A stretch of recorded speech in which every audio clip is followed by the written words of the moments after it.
코로나19 중앙재난안전대책본부 1차장 박능우 보건복지부 장관입니다. 9월 20일 국내 발생 확진자는 72명입니다. 그 가운데 수도권의 확진자는 55명이고 그 외 비수도권 지역은 17명입니다. 어제 사망하신 분은 5분입니다. 고인들의 맹복을 빌고 유가족들에게는 깊은 위로의 말씀을 드립니다. 오늘은 지난 8월 23일부터 적용되었던 비수도권 지역의 거리두기 2단계의 마지막 날로서 이 조치의 연장 여부를 결정해야 합니다. 전 국민적인 거리두기 노력으로 수도권을 제외한 지역의 국내 환자 발생 수는 안정적으로 감소하는 양상을 보이고 있습니다. 지난 8월 27일 비수도권의 일일 환자 수가 121명으로 최고치를 보였으나 2주 전은 일일 평균 35.7명, 지난 한 주는 23.7명으로 감소 추세가 이어지고 있습니다. 주말 검사량이 준 영향이 있으나 오늘은 17명으로 어제 16명에 이어 계속 20명 이하의 환자 발생이 나타난 중이며 지난 2주간의 감염 재생산 지수도 1 이하의 안정적인 수치를 보이고 있습니다. 지난 주말 비수도권의 휴대폰 이동량이 2단계 시행 전 대비 약 31% 감소한 것을 볼 때 감염 차단 효과는 지속적으로 발휘될 것으로 예상됩니다. 수도권을 제외한 비수도권 지역의 경우 환자 발생과 감염 재생산 지수 모두 1단계 거리두기로의 하향 지표를 충족하는 상황입니다. 이는 전적으로 일상의 불편과 생업의 피해를 감수하며 적극적으로 거리두기에 동참해 주신 국민 여러분들의 덕분입니다. 진심으로 감사드립니다. 그러나 안심하기에는 아직 위험한 요소가 여럿 존재합니다. 발생 양상에 있어서 다수의 시도에서 산발적인 집단 감염이 나타나고 있고 오늘도 수도권 외에 8개 시도에서 환자가 발생하였습니다.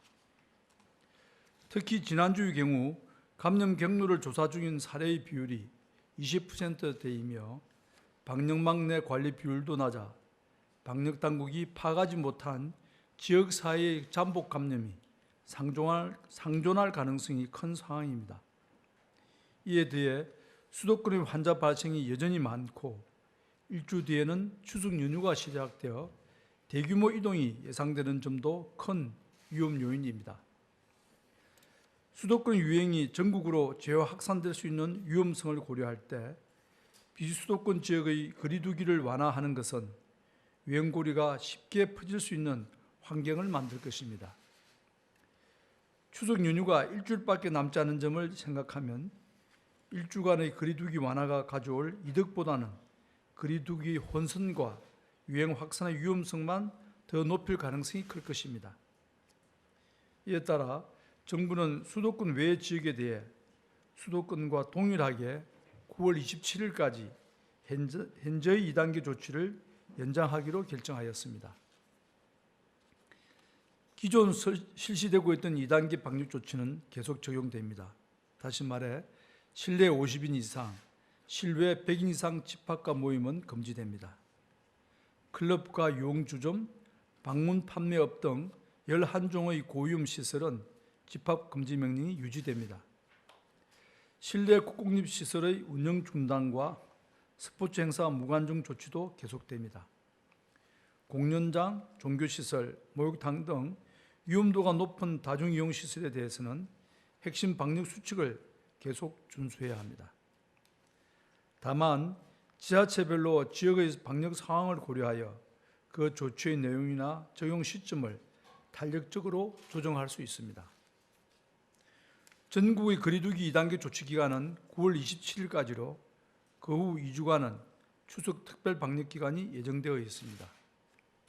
정부는 추석 특별 방역 기간을 향후 가을철 재유행 또는 1단계 생활 방역 체계 전환 등을 결정 지을 중대한 분수령으로 보고 이동 자제 권고와 방역관리 종합계획을 발표하고 범정부적인 대응을 실시하고 있습니다. 또한 이 기간 중의 사회적 거리두기 조치를 좀 더 강화할 예정으로 관계 부처와 전문가들의 의견을 수렴하여 검주 중 세부 내용을 발표할 계획입니다. 관련하여 추석 특별교통대책에 대해 설명드리겠습니다. 교통연구원의 설문조사에 따르면 이번 추석 기간의 일일 평균 이동량은 작년 대비 약 28.5% 감소할 것으로 전망됩니다. 특히 대중교통보다는 자가용으로 이동하는 분들이 증가할 것으로 예상됩니다. 추석 연휴 기간 중 이동을 통한 코로나19 전파를 차단하기 위하여 방역과 안전관리 조치는 대폭 강화됩니다. 자가용 이용 증가에 대비하여 휴게소와 졸음 쉼터 등 휴게시설을 집중 관리하겠습니다. 휴게소의 출입구 동선을 분리하고 모든 음식은 포장 판매만 허용합니다. 실내 테이블은 운영을 중단하고 야외 테이블마다 투명 가림막을 설치할 계획입니다.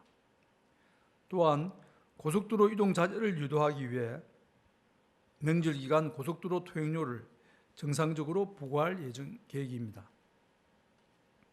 방역상 불가피한 조치라는 점에서 국민 여러분의 양해를 부탁드리며 확보된 통행료 수입은 코로나19 방역과 같은 공익 목적을 위해서만 사용될 것임을 말씀드립니다.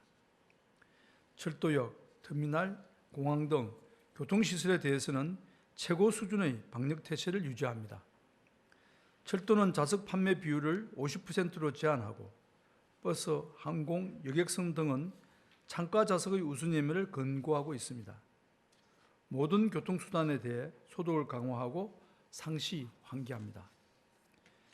이번 추석 교통의 방역 관리가 성공하기 위해서는 무엇보다 여러분의 자발적인 참여가 중요합니다. 가급적 고향 방문이나 여행 등의 이동을 자제해 주실 것을 당부드립니다. 불가피하게 이동하는 경우 방역을 철저히 신경 써 주시기 바랍니다. 자가용을 이용하시는 분들은 출발 전 물과 간식을 충분히 준비하고 차량 내에서 휴식하시는 등 휴게소에 머무는 시간을 최소화하셔야 합니다. 대중교통을 이용하시는 분들은 항상 마스크를 착용하고 대화를 자제하여 주십시오. 다음으로 추석 대비 전통시장 방역 및 비대면 판매 지원에 대해 말씀드리겠습니다. 이번 주부터 많은 분들이 제수용품 준비를 위해 전통시장을 찾을 것으로 예상됩니다. 정부는 9월 7일부터 29일까지 추석 준비 기간을 전통시장 특별 방역 기간으로 정하고 소독 등 방역 관리를 강화하고 있습니다. 전통시장을 이용하시는 국민들도 언제 어디서든 항상 마스크를 착용하고 지나치게 밀집된 장소를 피하는 등 방역 관리에 만전을 기해 주시기 바랍니다. 전통시장과 소상공인의 비대면 온라인 판매를 촉진하기 위해 우체국 전통시장 등 7개 전통시장 온라인 쇼핑몰을 통해 지역 특산물을 최대 40% 할인 판매하고 있습니다. 비대면 비접촉 거래에 적합한 모바일 온누리 상품권 사용도 활성화하겠습니다. 이번 추석 전후 모바일 온누리 상품권을 50만 원 이상 사용하는 경우 내년 1월과 2월의 할인 구매 한도를 30만 원 추가로 올려드릴 것입니다. 상세한 내용은 보도자료를 참고해 주시기 바랍니다. 이번 추석은 코로나19의 확산 이후 우리가 처음으로 맞이하는 명절입니다. 오랜만에 먼 곳에서 가족들이 찾아오고 다 같이 둘러앉아 담소를 나누는 익숙한 모습이 이번만큼은 우리 모두를 위험하게 할 수 있습니다. 가족의 안전을 위해 특히 연로하신 부모님이 계시는 경우에는 이번 명절은 이동을 자제하고 안전하게 집에 머물러 주시기를 재차 당부드립니다. 그간 거리두기로 가족 간에 오래 뵙지 못한 분들도 많으실 것이기에 방역당국자로서 송구한 마음입니다. 하지만 이번 명절을 어떻게 보내느냐가 이번 가을과 겨울 우리의 일상을 결정지을 것입니다. 지난 5월과 8월의 연휴 기간의 여파가 우리에게 남긴 힘든 시간을 기억하여 주십시오. 국민 여러분, 특히 수도권 주민 여러분께 당부드립니다.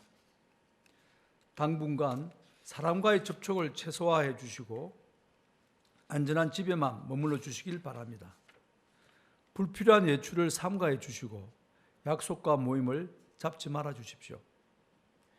여러분의 적극적인 협조 덕분에 코로나19의 유행이 점차 안정화되고 있습니다.